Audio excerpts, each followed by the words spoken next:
पांडवों के बीच में पांडवों ने कौरवों की सारी सेना मार दी। कुरुक्षेत्र के मैदान में सारी लाशें पड़ी हुई हैं और दुर्योधन अधमरी हालत में पड़ा हुआ है।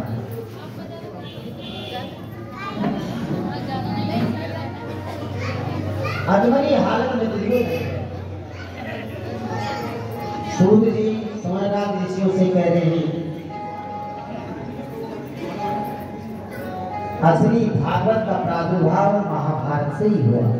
ध्यान देना कैसे हुआ। रात्रि का समय होने वाला था, चारों तरफ कौरवों की लाशें पड़ी हुई हैं। दुर्योधन चिल्ला रहा है दर्द के मारे, क्योंकि टांग टूट गई है, कमर भी टूट चुकी है। अधमरी हालत में युद्ध भूमि में पड़ा है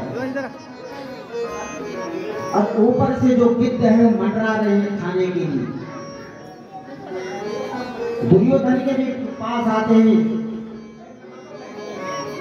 दुर्योधन का मांस नोचने के लिए। दुर्योधन के मांस को जैसे नोचते वो हाथ पांव को हिलाता है तो थक जाते हैं। इतने में अश्वत्थामा आए। अश्वत्थामा द्रोणाचार्य के पुत्र है। अश्वत्थामा ने दुर्योधन की दशा देखी तो उससे रहा नहीं गया। उसने कहा, तुम मेरे परम मित्र हो दुर्योधन, हम साथ में खड़े हुए पड़े, तुम्हारा ये दुख है आज मुझसे देखा नहीं जा रहा है। बोलो मैं तुम्हारे लिए क्या कर सकता हूं।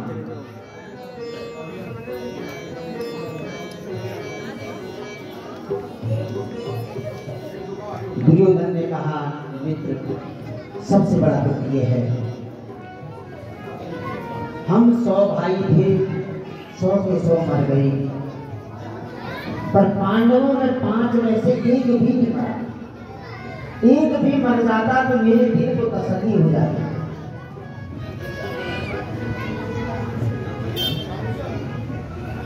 मेरे दिल को तसल्ली हो जाती। अश्वत्थामा ने दुर्योधन ने कहा कि मैं क्या कर सकता हूं। दुर्योधन ने जब ये रोना रोया कि 5 में से एक भी नहीं मरा, अश्वत्थामा ने प्रण किया कि दुर्योधन मैं तुम्हें वचन देता हूं कि मैं 5 पांडवों को अस्थिर तुम्हारे पास लाऊंगा, चाहे मैं मुझे अन्याय करना पड़े पर मैं लाऊंगा। जाको राखिए साइया मार सके न कोई, बाल न बांका कर सके चाहे जो जग बैरी हो। जिसको परमात्मा बचाने वाला है, संसार उसका कुछ नहीं बिगाड़ सकता। जीत की पहली रात्रि थी, भगवान श्री कृष्ण जिनके साथ हो उनका कौन का बिगाड़ सकता। भगवान श्री कृष्ण आज पांडवों के को कहा क्या करो, नदी के तीर घूमने के लिए चलते। आज जीत की पहली रात्रि है, थोड़ा भ्रमण कर दिया। 5 पांडव भगवान श्री कृष्ण के साथ घूमने के चले गए।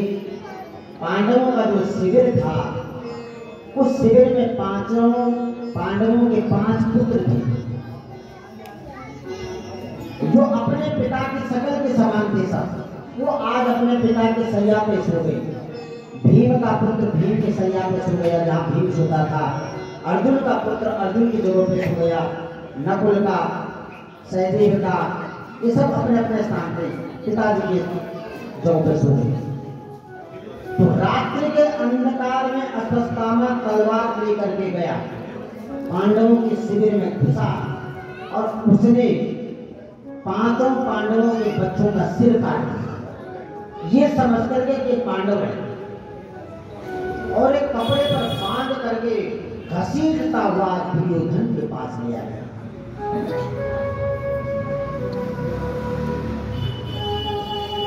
पराशर महाभाग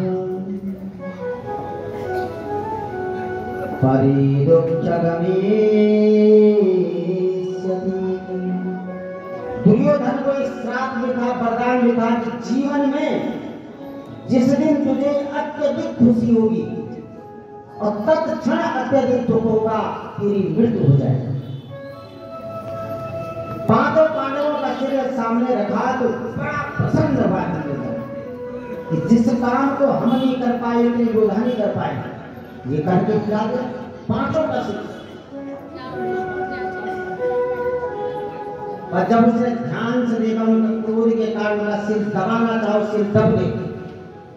मन में शंका उत्पन्न हो गई कि पांडव इतने कमजोर नहीं हो सकते। ध्यान से देखा तो उनके बच्चों का सर था। आज दुर्योधन का हृदय पिघल गया, करुणा आ गई हृदय में। ये अश्वत्थामा तूने क्या कर दिया? अरे हमारे मरने के बाद यही पुत्र तो हमें पिंडदान करते, श्राद्धों में तर्पण करते, तूने उसका अधिकार भी छीन लिया। इन बच्चों ने मेरा क्या बिगाड़ा? आंखों से नेत्रों से अश्रुधारा बहने लगी और वहीं पे दुर्योधन का अंत हो गया, प्राण निकल। इधर उधर द्रौपदी को पता चला कि अश्वत्थामा ने हमारे पुत्रों का वध कर दिया, मार दिया, तो रोने लगी। पांचों पुत्रों का गला काट करके ले गया था अश्वत्थामा। हृदय पिघल गया, आंखों से अश्रुधारा बहने लगी। अर्जुन ने प्रण किया कि मैं तेरे पुत्रों का जो कातिल है उसे पकड़ के लाऊंगा और उसका वध करूंगा तेरे सामने। ये मेरा वचन है। भगवान श्री कृष्ण ने रथ को दौड़ाया, अर्जुन रथ में बैठे जहां अश्वत्थामा गया था उसी दिशा में भागा और अश्वत्थामा को पकड़ लिया।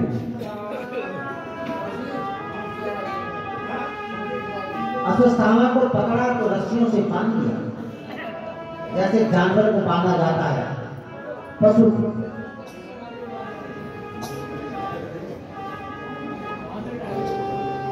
बांध करके ले आए जहां पे द्रौपदी थी।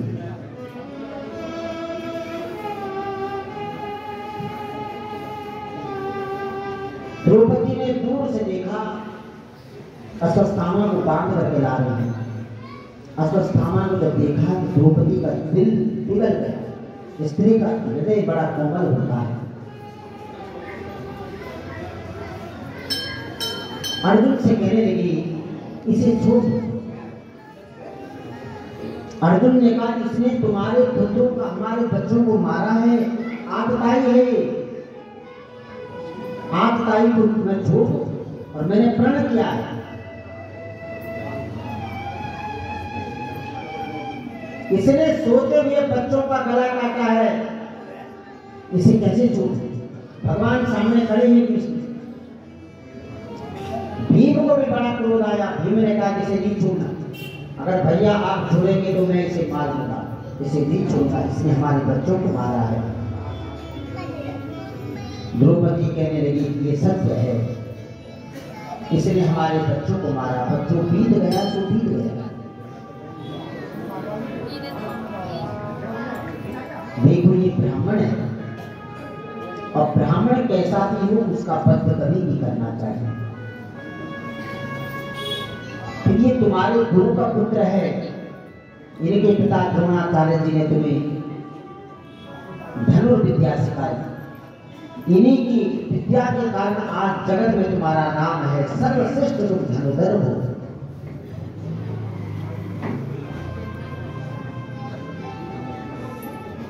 एक माँ का दर्द मैं समझती हूँ, जब उसके पुत्र मर जाते हैं तो माँ पे क्या बीतती है मैं जानती हूँ।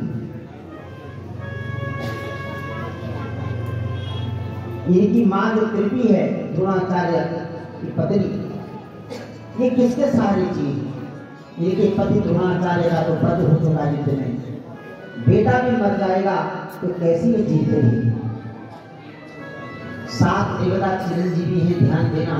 अतस्मा बलि व्यासो भ्रमत्येव विभीषण कृपा परशुरामस्य सप्तेताच जीवने। अश्वत्थामा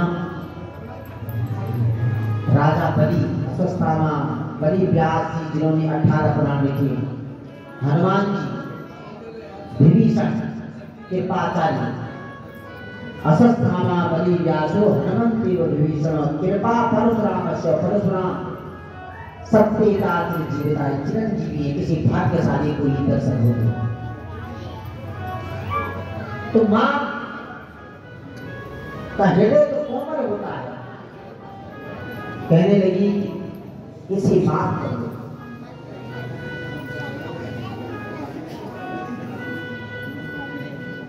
अर्जुन ने कहा मैंने तो संकल्प किया है कि मैं इसका वध करूंगा, माफ कैसे करूं? मेरा प्रण क्षत्रिय का प्रण है, मेरा वचन खाली नहीं जाएगा।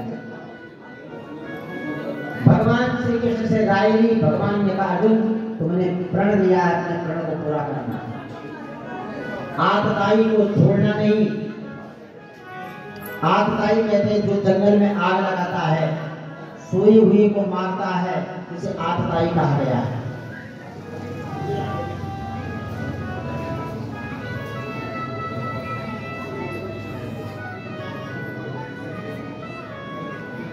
जब द्रौपदी ने कहा कि तुम्हारे गुरु का पुत्र है, ब्राह्मण है, और ब्राह्मण का वध कभी नहीं करना चाहिए, चाहे वो कितना गिरा हुआ, कितना नीच क्यों हो।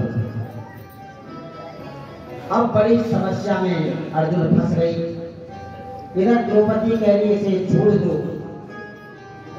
और इधर मेरा प्रण है कि मैं इसका वध करूंगा, क्या किया जाए?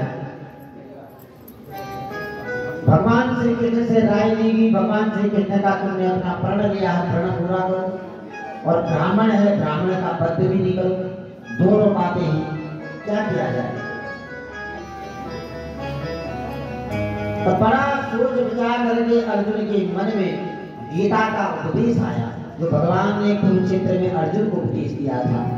वो गीता भगवान कृष्ण ने कही, अर्जुन ने सुनी, वो गीता का ज्ञान काम आया कि मरना, शरीर का मरना ही मरना नहीं है।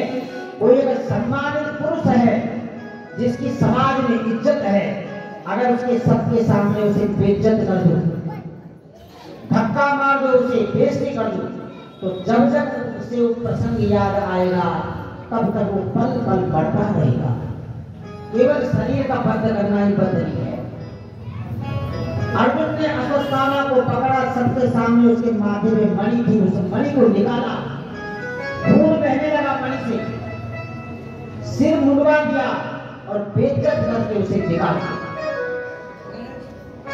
जब वो निकल के गया तो मन में कार उत्पन्न हो गई कि मेरी बेइज्जती की सबके सामने, मैं इनके पूरे वंश को चौपट करूंगा।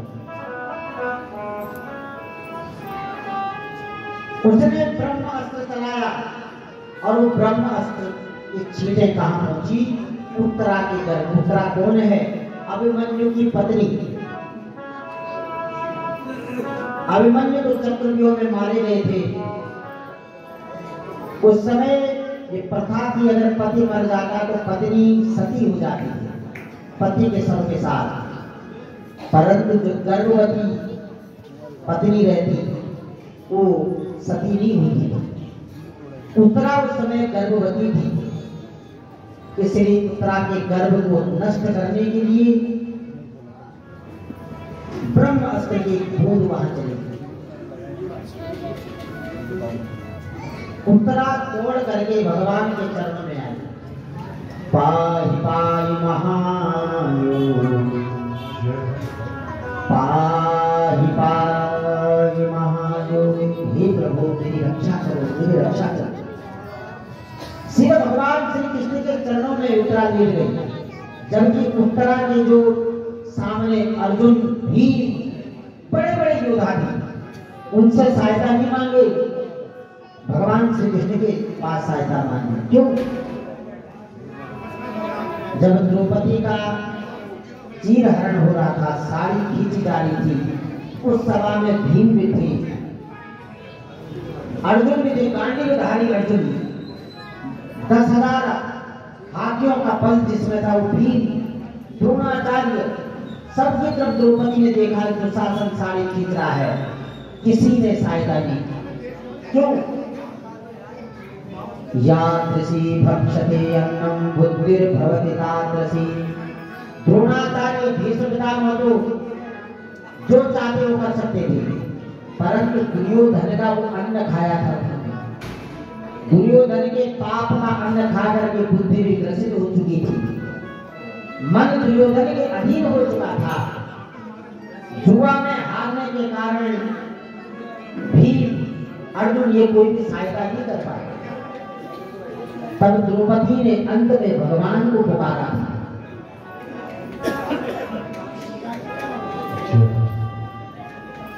हानाथ करुणा सिंधो दीनानाथ जगतपते।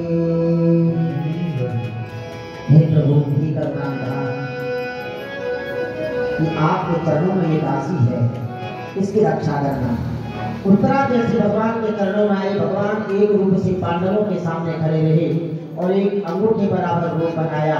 उत्तरा के गर्भ में जाकर के ब्रह्म अस्त्र से परीक्षित की रक्षा करी। उत्तरा के गर्भ में बालक है।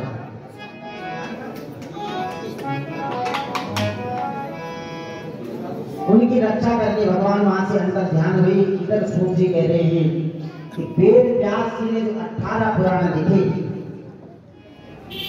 जब 18 पुराण लिखे तो उसके बाद उनको भी पुत्री सुना जागृत हुई कि मैंने पुराण तो लिख दिए, संसार में इन पुराणों का पाचन कौन करेगा, प्रचार प्रसार कौन करेगा।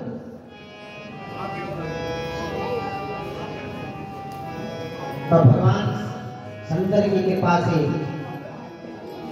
अमरनाथ ने पार्वती जी को अमर कथा सुनाई। कथा काफी लंबी है, समय का अभाव है।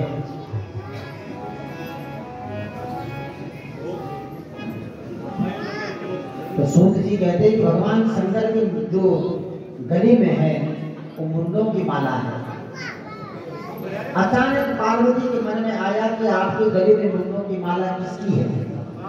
तो भगवान ने कहा पार्वती ये तेरी मुंडों की माला है। कहा कैसे? कहा मैं कथा तुझे सुनाता हूँ तो सुनाने वाला कोई दूसरा नहीं, सुनने वाला तुम और मैं सुनाने वाला तुम सुनने वाला। ये अमर कथा है। चारों तरफ नजर दौड़ाई, कोई भी सुनने वाला नहीं था। भगवान शंकर पार्वती को कथा सुनाने लगे। कथा सुनते सुनते पार्वती हूँ गाली भर रही थी। अचानक हवा का झोंका आया, पार्वती को नींद आ गई। सामने कुछ दूरी पे सुख माने तोते का खाली अंडा था। अमर कथा के प्रभाव से उसमें प्राण आ गया। पार्वती को जो नींद आ गई, वो अंडा जो हुंकारी भरने लगा। हो। अचानक भगवान भोलेनाथ ने नेत्र खोले, देखा पार्वती सोई है। ये कौन सुनता है?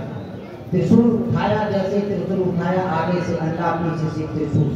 अंडा भागते हुए जहाँ पे वेद व्यास जी और वेद व्यास जी की पत्नी जिनका नाम है पिंगला, वो बैठे हुए थे। पिंगला को जमाई आई, मुंह खोला और वो अंडा पिंगला के गर्भ में चला गया मुंह के। उसी से सुखदेव जी का जन्म हुआ, वो भी 12 वर्ष के बाद। यं प्रप्रदन्तु मनपेतमपेत कृत्यं द्वीपायनो विरहता तरका जुहावो पुत्रेति तन्मयतया तरवो विनेदो तं सर्वभूतहृदयं मुनिमानतोऽस्मि। 12 वर्ष तक माँ के गर्भ में रही सुखदेव जी। वेद व्यास जी ने कहा बेटा मैं तुझे संसार में नहीं बंधूंगा, तेरा शादी विवाह कुछ भी नहीं करूंगा, तुम विरक्त हो, विरक्त रहना।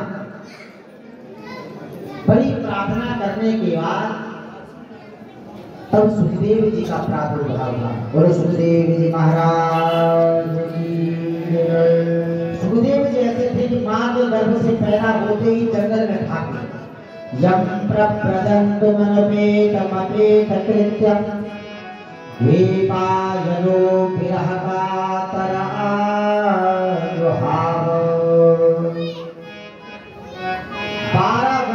पर जैसे पुत्र की शकल देखने के लिए वेद व्यास जी तरस रही थी, आज वो पुत्र पैदा होकर के जंगल की तरफ भाग गया। वेद व्यास जी का बेटा रुक, मैं तुझे एक बार तेरा दर्शन करना चाहता हूँ। सुखदेव जी नहीं रुके, भागते गए। जो दुखी व्यक्ति होता है, अत्यंत दुखी, वो पेड़ पौधों से भी बात करता है। तो व्यास जी कह रहे वृक्षों ही बताओ, इसे मेरे पुत्र को रोको, इसे समझाओ। तो वेद व्यास जी चलते विरक्त थे भगवान के स्वरूप। सुखदेव जी कोई साधारण पुत्र नहीं थे। सुखदेव जी साक्षात भगवान शंकर के ही स्वरूप थे, क्योंकि भगवान शंकर ही विरक्त हैं, वही संसार को कथा का रसास्वादन आगे चल सुनाते हैं। विरक्ताना शिरोमणि, पुत्र की कामना से पहले वेद व्यास जी ने भगवान श्री की आराधना की, प्रभु आपके सिवाय कोई ऐसा नहीं है जो इस शास्त्रों के सार को संसार में दे सके। इधर सुखदेव जी का जन्म होना, उधर राजा परीक्षित का जन्म होना। राजा परीक्षित का जब जन्म हुआ, मां की उत्तरा के गर्भ से जब परीक्षित का जन्म हुआ, तो परीक्षित चारों तरफ देखने लगे। प्रत्येक की गोदी में जा रहे देख रहे, प्रत्येक के मुंह में क्यों देख रहे? बालक देख रहा कि जो चतुर्भुज शंख चक्र गदा पद्म वाला मैंने अपनी मां के गर्भ में देखा था, वो बाहर कहाँ है? सबकी परीक्षा ले रही, इसलिए उसका नाम पड़ा परीक्षित। बोल परीक्षित महाराज की जय। इधर परीक्षित का जन्म होने के बाद धीरे धीरे परीक्षित जब बड़ी हुई, पांडवों को राजकाज तो चला नहीं थी, और पांडवों के यहाँ युधिष्ठिर जी बड़े चिंतित रहते। युधिष्ठिर जी को लगता था कि हमने अपनों को मार कर ही अपने चाचा का उनका पद करके राज्य पाया है। भगवान को अंतर्यामी है। भगवान श्री कृष्ण महाभारत युद्ध में भीष्म पितामह बाणों की सजा पे लेटे हुए हैं, और भगवान ने वचन दिया था कि मैं अंत समय में तुम्हें दर्शन देने के लिए जरूर आऊंगा। आज भगवान श्री कृष्ण ने पांचों पांडवों को एकत्रित किया और द्रोणाचार्य जी के दर्शन करने के लिए गए। चारों तरफ खड़े हुए द्रोणाचार्य जी ने पूछा, सबने प्रणाम किया, कहा मुरली मनोहर कहाँ है? भगवान पांवों की तरफ खड़े हो गए। भगवान को देख करके भीष्म पितामह ने मन ही मन भगवान की स्तुति की, प्रार्थना की, प्रभु आपका दर्शन, जब तक मेरे प्राण न निकल जाए आप मेरे सामने खड़े रहना, मेरी महाभारत काल की बहुत यादें आई द्रोणाचार्य जी को, परंतु भगवान की छवि पूरे महाभारत में द्रोणाचार्य जी ऐसे थे जो भगवान को जानते थे कि कृष्णस्तु भगवान स्वयं, कृष्ण साक्षात परम ब्रह्म परमात्मा।